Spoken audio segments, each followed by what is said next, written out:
Salam əziz dostlar. Ərbəyin ziyarətinin vaxtı gəlib çatır. İnsanlar ziyarətə gedirlər və bunu ilə bağlı bir sıra suallar ortaya çıxır.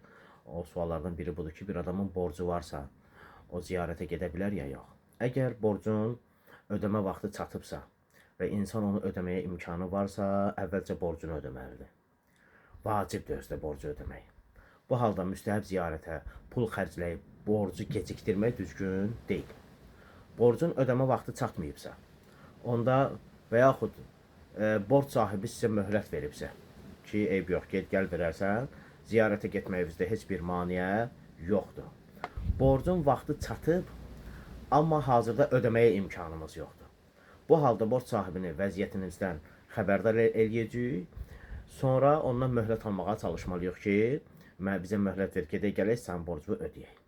Sonra ziyarətə getmək başqa bir haram işə səbəb olmadığı müddətdə öz-özlüyündə heç bir problemi yoxdur.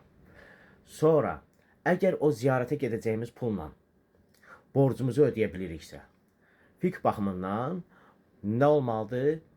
Borc ödənməlidir, vacib borcdur. Borcu ödəmək vacibdir, amma ziyarətə getmək isə müstəhəbdir.